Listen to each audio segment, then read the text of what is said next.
everybody. Welcome to the Abroaders Travel Podcast, your weekly meetup with thousands of entrepreneurs, hustlers, creators, nomads, ninjas, wanderers, and world changers, all seeking to build the skills and connections to live a life without borders. If you want to learn more about what we do or download our entire podcast archive, check out the website, abroaders.com. Happy Wednesday morning and welcome to another episode of the Abroaders Podcast. I'm Eric here with AJ in Austin, Texas. This is episode 191 for Wednesday, October 4th.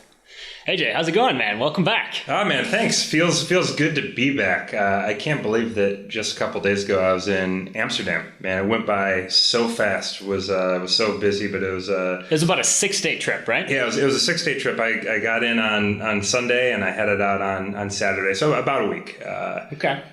Tell me about, so this is your second time in Amsterdam, yes. Right? Last time was much more just pleasure, out to explore and have some fun. Mm-hmm. This was a little bit more business related. How was the city? Was it last time you went in the summer, right? Yeah, I was there. It would have been not this past July, but the July before. Okay. So there's a pretty big difference. The weather wasn't radically different, where Amsterdam doesn't get super hot in the summer, but it was a little bit cooler. And it was like you mentioned, it was quite a different trip because it was business focused, very busy. I also was not staying in the city center. I was staying in West Amsterdam. That was a little bit closer to the headquarters of the organization we're meeting with, Startup Bootcamp, and also we're a lot of corporate.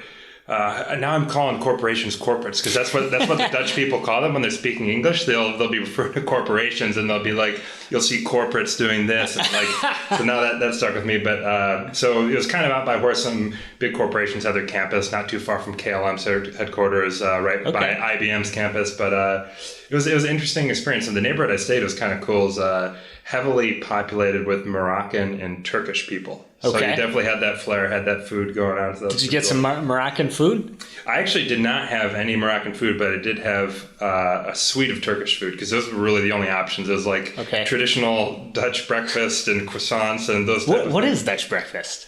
Man, dude, they're really heavy on bread. Bread and coffee, croissants. Is it kind of like the same thing that we used to do in Barcelona, like our morning cafe?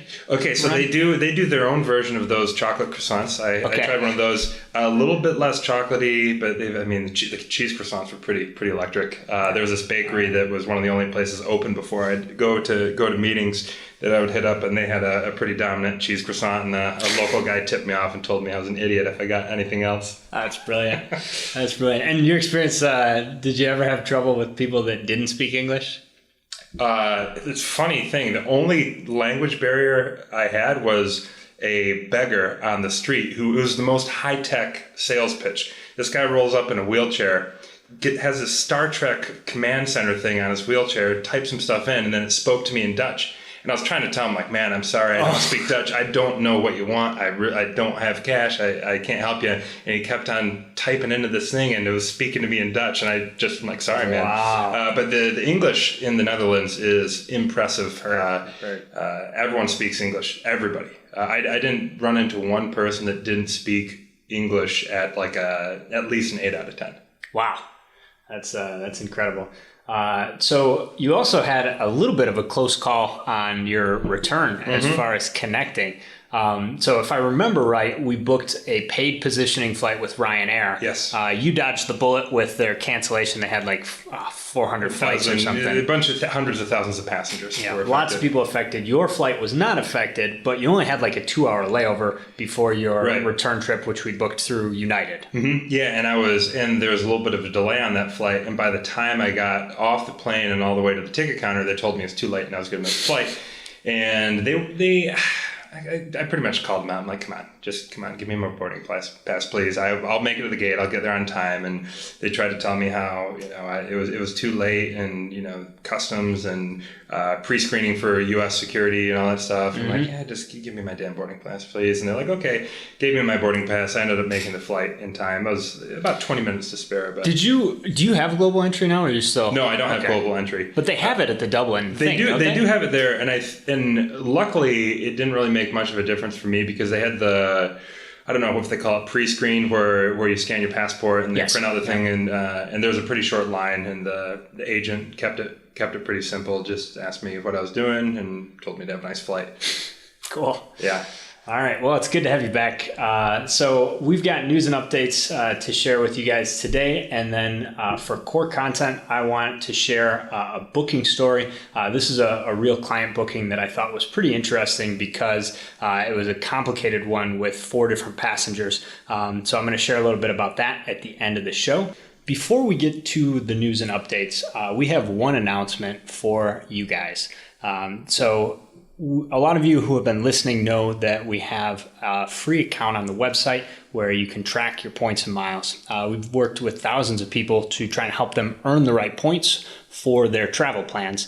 And we've gotten a ton of feedback from people asking for more help, a more hands-on service to actually, because even if you get the right card recommendations and you get the right points, getting your ticket booked can be really complicated. I think you're going to hear a really perfect example of that later on today's show with some of these bookings can be really difficult. And so based on that feedback, in October, we are going to offer 100 flights for $299 each. And we are putting this out to you guys, the podcast listeners. We think there's about 10,000 of you. So we wanted to put this offer on the show before it goes up on the website.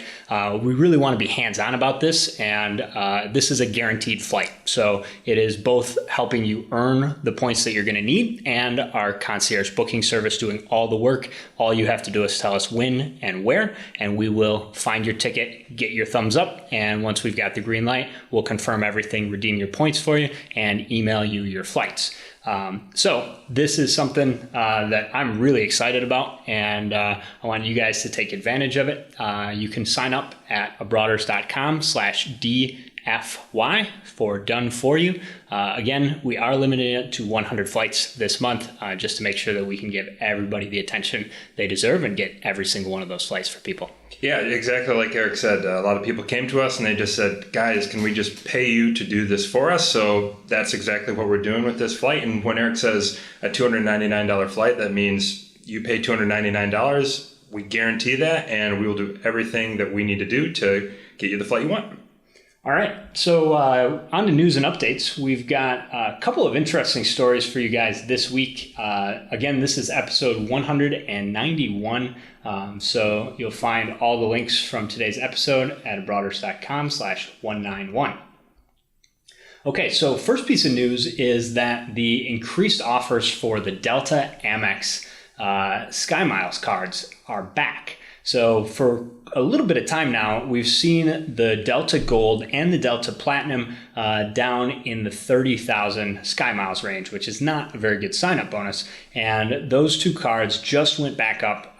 They're now giving away 50,000 for the Gold card and 70,000 for the Platinum. The Gold card, actually, you can earn a total of 60,000 with sort of a tiered bonus. So I think it's fair to say that this is a 60K and a 70K bonus. For the Delta Gold, the personal, it's 50,000 after 2,000 spent in 90 days. And then if you spend another 1,000, so 3K total in the first 6 months, then you get an extra 10,000. The Gold card, as is often the case in past offers, comes with a $50 statement credit. So buy anything from Delta. It doesn't have to be $50. So any sort of purchase will trigger that credit, and you'll get a $50 credit on your statement. $95 annual fee is waived for the first year. This card comes with just a couple of benefits. The big one is free checked bags on Delta flights. I've definitely had to pay their checked bag fees and wished I hadn't canceled this card. No foreign transaction fees and priority boarding, which honestly doesn't really get you too much, but the free check bags do make a difference. The business card is the same offer. So business versions of the Delta Gold and Platinum are pretty much identical. The Gold version of the business card is the exact same spending requirement terms, and both of those offers end on the 8th of November. So you got a little bit more than a month to take advantage of these if you want to. Platinum card, the offer is 70K after 3,000 spend in 90 days for the personal card, and 70K after 4K spend in 90 days for the business card. Both of those also have a $100 statement credit. We will have links in the show notes for these cards. I think most of them we don't get anything on, but there is one of them that we have an affiliate link. So if you do decide to sign up, we definitely appreciate your support on that. Yeah, next up, we've got a nice little bonus for opening a Schwab checking account. So We've talked about the Schwab checking account here and there for the duration of the podcast. We may have mentioned it on episode 1. It's actually funny. I finally got my account. I just need to figure out how to fund it because just the bank I currently bank with is the worst. But how this works is if you are somebody that's in the market for a new checking account, and if you're a traveler and you do not currently have a solution that allows you to withdraw money without any fees, this is a great option. So how this works is you open up an account and there is a little bit of fine print and they were very vague. I read through it. They were very vague. They said you may receive. So I think how it works is if you fund your account and you keep your account open for a year, you will not be charged back that $100. Right. So this is not something that you do just to get the $100. It's a good move even if they didn't give you $100. Yes. But if you currently do not have a way to access money abroad that is fee-free, this is a great opportunity and you get $100. And we've got a link. I'm not positive if you need to use a special referral link, but the link we'll put in the show notes will be one that I know for certain will give you tied your to this 100K offer. Yeah, just a quick recap on the ATM fee situation. So we've talked about this a long time ago, but there's basically 3 types of fees that make it much more expensive to use cash that you withdraw from an ATM abroad. Number 1, often your bank will charge you a fee for the privilege of using somebody else's ATM. So say Citibank says, if you're going to use HSBC's ATMs in Hong Kong, we're going to charge you $5 every time. Number 2 is that often there's a percentage fee on the amount that you withdraw. That's also typically levied by your bank, right? Mm-hmm. So you could pay $5 to Citi Plus. Citi charges you 2.5% or 3%. That gets really expensive fast. The third one is that whoever owns the ATM may charge you a fee on site. Yeah, $1 to $5. Even if you're in a good position with a bank that doesn't charge you a flat fee or a percentage fee, you're still potentially going to pay as much as 3 or 4 euros in Europe to be able to withdraw your money. And you pay that to the owner of the ATM, the physical machine. I don't know if you remember the spreadsheet we built out. So in 2012, Eric and I wrote a guide for study abroad people just on how to navigate the process. And we actually built a spreadsheet that had each, really all the major banks in the United States and what you would actually pay. And it looked, over the course of a study abroad trip, you're going to be spending hundreds and hundreds of dollars in ATM fees if that was the way that you're going to go about paying for stuff. And by the way, that has not gotten better. If anything, the banks have gotten better at charging you money. Yeah. So the bottom line with this one is that all 3 of those fees that I mentioned are taken care of by Schwab. They don't charge you a percentage fee. They don't charge you a flat fee. And God forbid the owner of the ATM charges a fee, they will reimburse that at the end of the month. Mm-hmm. And I've been doing this for almost 5 years and they have been exceptionally good. Every once in a while they miss a fee and they don't actually, it just doesn't record as a fee. It just shows up as part of the transaction. But I've never had them refuse to credit one. Like, I don't even think they checked into it. I was just like, there's a fee for $4. They're like, okay, you'll see it soon. So grab that $100, take advantage of that new account. So as far as booking travel and using points goes, we've got some good news. So you can now redeem Singapore KrisFlyer miles on Alaska Airlines. That might seem kind of obscure and uninteresting, but when you consider that you can transfer all of the transferable currencies to Singapore, that makes it much more interesting. Now, we still need to figure out some details on this because the nuts and bolts of actually which Alaska Airlines flights you can redeem your KrisFlyer miles to fly on, where there's a little bit of uncertainty around what actually constitutes what's the terminology that we're using here? Well, so I guess and this is why it's confusing, is just one of the things in the terms and conditions says that stopovers are not allowed. So that makes sense. It means for domestic flights, stopover usually means any stop more than 4 hours, unlike the international version, which is any stop over 24 hours. Right. But the other thing that it says is transfers. And we aren't really sure whether transfer means a connection, like as in only direct flights are allowed using this award chart, or whether by transfers they mean, connections that are longer than a certain period of time. So that's the part that's unclear. But even if this is only an award chart that is allowed for direct flights, it still has some really interesting opportunities. Yeah, the one that stands out in the notes, thank you, Janelle, by the way, for these notes, is one-way flights and economy from the Midwest to Hawaii for 12,500 miles. That's really attractive because you can easily, flying from Detroit to New York on American, United, or Delta, they're going to ask you for 12.5. Yeah. So that's a really attractive. That's the normal domestic economy pricing, but you actually are taking a 7-8 hour flight. I don't know, whatever it is, from Midwest to Hawaii. Yeah. Well, and by the way, I mean, it's basically anywhere in the U.S. So there's 5 zones in the U.S. For the most part, Zone 1 is the Pacific Coast, California, Oregon, Washington. Zone 2 is a little bit further inland, basically mountain time zone. And Zone 3 is more or less central time with a couple of exceptions. Zone 4 is the western part of Eastern time. Actually, Zone 4 is all of the East Coast. So everything basically in Eastern time zone. And Zone 5 is Alaska, Hawaii. If you look at this, all 3, so the only zone, Michigan's left out. And this is why we had this suspicion about whether transfers were allowed, because the only zone that's not priced for flights to Hawaii is Zone 4 on this chart. And that doesn't really make sense either, because New York's got a flight to Hawaii, right? I mean, that has to be. Right.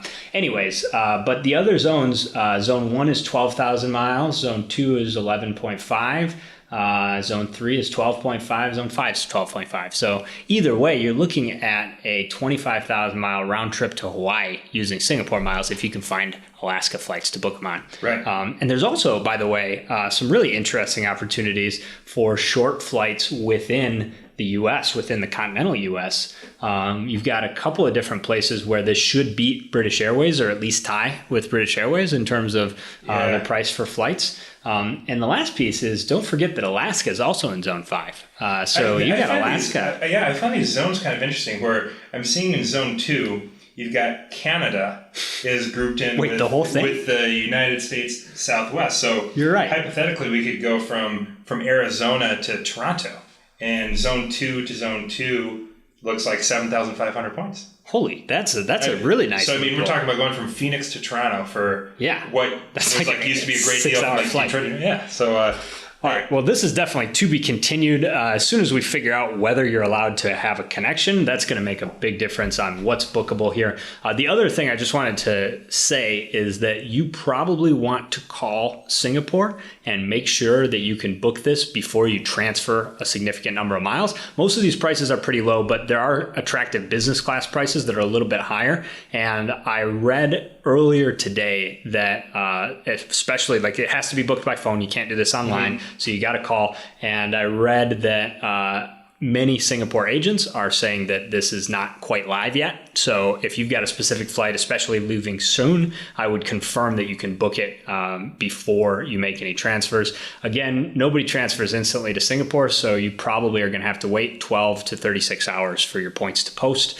So there's a little bit of risk that the flights get booked, but this is a new opportunity, and it's challenging because you have to book by phone. So I think there's a very good chance that this is going to be a really nice redemption opportunity that expands people's options. Yeah, for sure, man. This is some good stuff, man. Speaking of those opportunities, we've got some pretty cool new routes coming up. Yeah, new routes.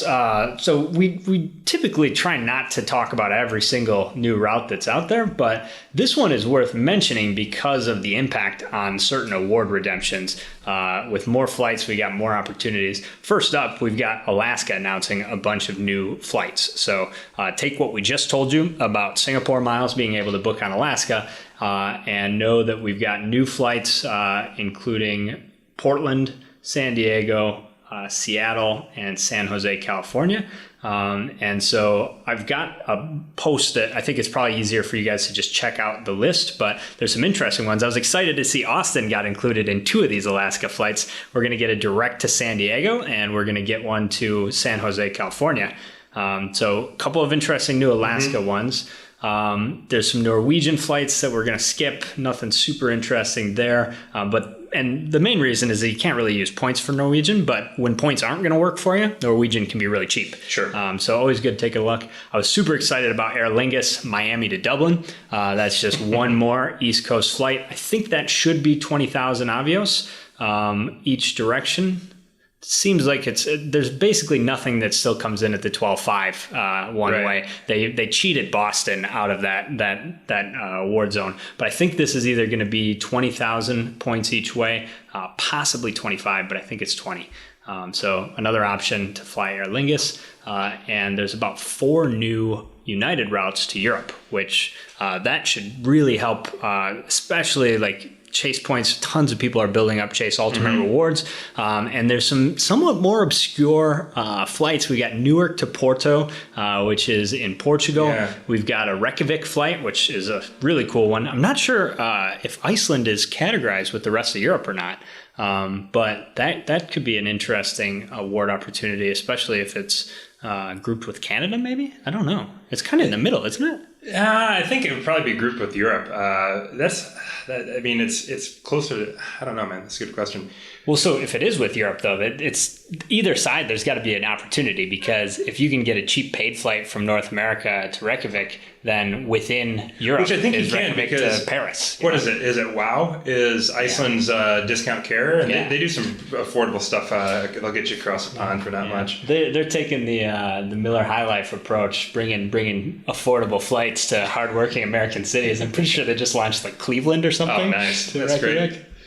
Anyways, so that's it for the new flights, but there's a big list of them, so if you guys want to check that out, that will be in the show notes as well. Yeah, speaking of flights between the United States and Europe, we've got Air France and KLM Flying Blue promo awards. Yes. The ones that we want to highlight are some solid business class opportunities. So we've got from New York to Europe on Air France, and we've got a few cities in Canada. You got Calgary, Edmonton, and Toronto, and these are all under 47,000 miles in business class, which is really attractive when you consider kind of 50 is a good deal. 57.5 is kind of standard. So this is really nice. And it's also nice because you can transfer any of the transferable points there. Yep. And instantly for everybody but SPG. Yeah, exactly. And this is interesting. I don't know if you mentioned it on the earlier part of the show, but I actually met with somebody from KLM when I was in Amsterdam. Okay. And it's pretty interesting hearing what he had to say about their loyalty program. So he was the head of their innovation department. So essentially scouting younger technology companies and people in the industry that they think they could learn from or maybe acquire or partner with. And the inside scoop I got was that Flying Blue is kind of having a little bit of an identity crisis where they couldn't really figure out if they were going to double down on being a true loyalty program or if they were going to be more of I don't know if you'd call it a rewards program. And the distinction being, the idea behind loyalty programs was to, reward people for flying on your airline and giving them, additional flights and miles. But because the points can be used in such a broad spectrum, now he's talking about rental cars and hotels. So it's kind of interesting that the folks at Flying Blue kind of are unsure of what they even are.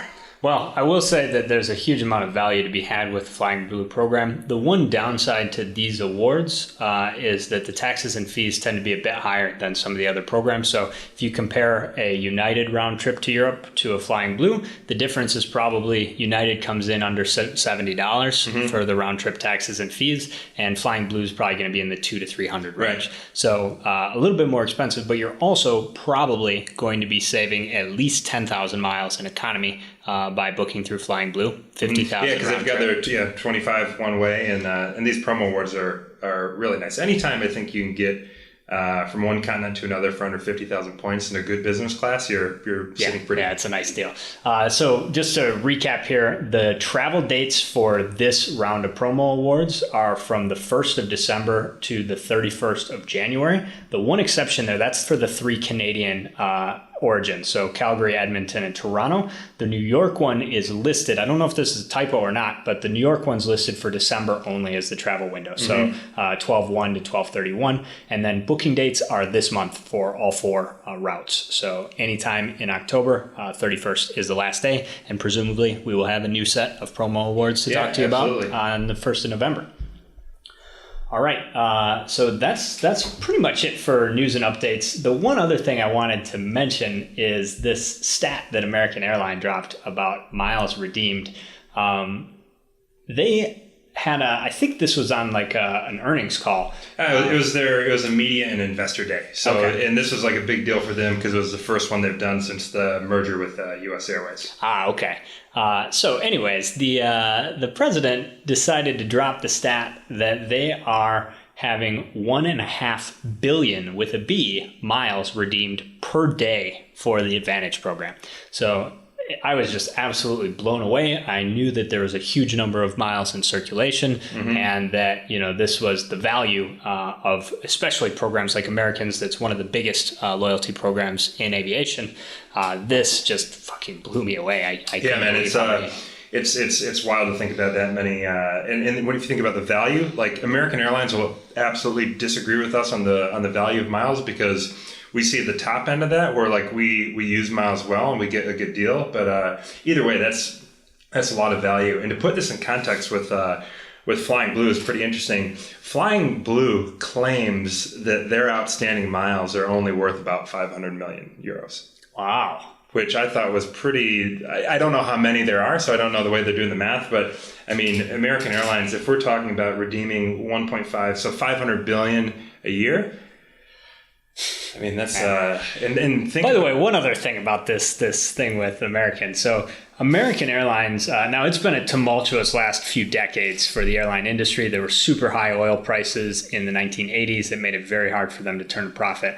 But the aggregate profit for American Airlines from 1978 to 2013 was about $1 billion total. So they lost money some years, they made money some years, and they came out $1 billion ahead. In the last 3 years, from 2014 to the current time in 2017, they have made $19.2 billion profit. That's almost a 20x increase over that previous period. And so if you guys are feeling slightly guilty about taking advantage of points and miles, you can stop right now. They are doing absolutely fine. And the reason that they're making so much money is because it's complicated and they know it, and they're making it complicated. So we want to make it easy for you. Don't forget, we got 100 flights that are available at $299. Sign up at abroaders.com/DFY. That's it for news and updates. We've got a little bit more to share in the core content of today's show, and then AJ will be back with an international jam. Okay, so for this week's featured booking, I want to share a trip that Janelle and team were able to pull together for Susie. Not her real name, but this is very much a real person and a real trip. So to start out, let me just let Susie share a little bit more about the trip that she wanted to book, and then I will explain how we were able to break this down and make the trip work for a couple of different passengers and save a bunch of money. Janelle was really a godsend because I had collected all these points, but I had no idea how to use them. And I didn't even know how to quite structure the trip. So Janelle really helped a lot with that. So the trip is going, my husband and I are leaving from Dulles. We're going to Bangkok, Chiang Mai, and Phuket for a total of 2 weeks in Thailand. Then we're going to Hong Kong, Shanghai, and Beijing, 2 weeks in China. He's flying home, and he's stopping in Honolulu. He lived there for 7 years before going back. Then I am continuing on to Paris, and I'm flying my mom from Buffalo to Paris to meet me. Then we're staying there for 5 days, and we're going to Belgium. We're taking a train there. Then we're flying to the UK, and I'm flying my little brother from Buffalo to the UK, and we're going to spend a week there. Wow. So I've never planned a trip of that complexity before, and if I booked it with miles myself, I would have paid a ton of money out of pocket, and Janelle was able to make it so I spent very little out of pocket. And we're also going to get to fly business class, and I've never ever flown business class before. So as you can tell, this is a pretty complicated one, mostly because it involves 4 different passengers and a big part of the itineraries don't overlap. So unlike most tickets where everybody's traveling together, this one presented some unique challenges because Susie was traveling outbound with her husband and then splitting up after their travels through Asia.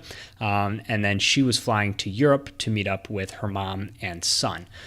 So to take this from the top, the first itinerary that we booked was for Susie and for her husband. And so those trips in business class were separate United Mileage Plus awards.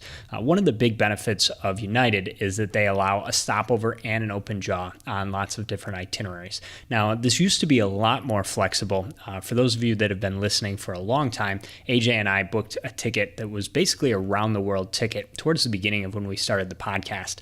United's stopover rules were extremely flexible. And so you used to be able to stop in Europe on the way to Asia and basically have a destination in Europe and a destination in Asia and make a round the world trip. However, that's no longer possible. United made some changes last year to their frequent flyer program that reduced the flexibility of the stopovers. However, the new rules are not all bad. So the really nice thing about the way United re-established their award chart is that you get a free segment on a round trip booking. And the only real requirement is that the free segment has to be in the same region as the destination, and it has to be in a different region than where you're originating. So in other words, you don't get the free flight if all of your travel is within the US, but on a trip from the US to Asia, as long as you're within the same region in Asia, you get a free flight on a round trip itinerary. You're allowed to stop over on each booking, and open jaws are still allowed, and you can have as many segments as you want. So the major difference here is that where you used to be able to just say, okay, what's the price of a round trip to Asia in business class, and then you could book a stopover in Europe on the way, what you can do now is get a free flight. So let me show you how that broke down for Susie's trip. So starting with Susie's itinerary, her outbound flight was from Washington to Bangkok with her husband. So the two of them were actually on separate round trip awards because they had to split up at the end, but the same principle applied with the free flight. So the outbound ticket was Washington to Bangkok, which is either going to cost 70,000 points for Star Alliance, which is either going to cost 70,000 points in business class if you're flying all flights operated by United, or 80,000 points as a one-way if you're using a Star Alliance carrier. Now, there are no United flights to Bangkok direct from the US, at least as far as I know. And so this is one that pretty much had to include a Star Alliance carrier unless you wanted to arrive at a different place, like Hong Kong is one of the places that you can fly from the US to Asia direct on United. But 10,000 extra points isn't a huge deal. And also, the second flight on their itinerary, instead of flying on United, they're going to be flying on Thai Airways, which is going to be a much nicer business class experience overall anyways. So the way this broke down for Susie's ticket was 80,000 from Washington, D.C. to Bangkok, and then the flight from Phuket to Hong Kong. Both of those places are considered to be within Southeast Asia, or the South region of Asia, on the United award chart. So typically that one-way flight would have cost 30,000 United points in business class, but in this case it was part of the free trip within the same region. So for Susie's flights, she had 80,000 outbound, and then her return trip was an open jaw starting in the UK, flying back to Washington in economy. So you take the 80,000 plus the 30,000 for the return, that brings you to 110, which is the total that she paid. However, she got a free 3.5-hour flight from Phuket to Hong Kong for that part of her trip. Same idea with her husband's ticket. Now, his ticket costs a little bit more in miles. Same 80,000 point Star Alliance redemption from the US to Southeast Asia, and the same free flight from Phuket to Hong Kong. Again, Southeast Asia to Southeast Asia. So that would have been the 30,000 point business class award that was free. However, for her husband, his return trip, now Susie bought a flight from what I think is Beijing to London. So she had one paid flight in there to position for her return trip. But her husband flew home from Asia. And so his flight was from Beijing to Honolulu, which was 52,500 points in business class. Would have been a little bit cheaper if we had been able to find a flight on United. In this case, he flew on the Star Alliance partner, Air China. So it was 52.5 instead of 42.5. And then a economy segment from Honolulu back to Washington, which was 22,500. So again, when you add those up, 80,000 plus 52.5 plus 22.5 is 155,000 points. And the free flight in the middle from Phuket to Hong Kong isn't charged in terms of the number of points. Okay, so that gets the two of them on their round the world trip. But we also had the complication of adding Susie's son, who was flying in from Buffalo, and her mom, who was flying in from Buffalo as well. So mom came to Paris, and that worked out to be a Air France one-way redemption through Flying Blue. So that was a flight from Boston to Paris, which is 25,000 points, a really nice deal, one of the better ways to get to Europe, and only $24 in taxes and fees. Often outbound trips from the US to Europe are going to be much cheaper in taxes and fees than the return. So again, mom's coming from Buffalo, bought a cheap paid flight from Buffalo to Boston, and then Boston to Paris on Air France Flying Blue for 25,000 points. And then for the return, London to Buffalo with United miles, and that was $173 and 30,000 United miles total. Then for the son, who was meeting up in London, his itinerary was Boston to London Heathrow, and then London Heathrow back to Buffalo. So in this case, we couldn't find anything from Buffalo all the way to London on the outbound. So this is another example of having to combine an award ticket with a positioning flight. So in the mom's case, she just bought that paid flight from Buffalo to Boston. That was the only sort of missing piece with her round trip itinerary. For the son, on the other hand, we were able to use JetBlue as a program to get the Buffalo to Boston flight. So for 11,000 JetBlue points and $6, that took care of the positioning flight on the outbound from Buffalo to Boston, and then a round trip using 60,000 United miles in economy. So that is Boston to London, and then London back to Buffalo. And so you can see on the return part, we didn't need to do the positioning flight because there was better award availability, and there were flights all the way from London to get to Buffalo as a destination.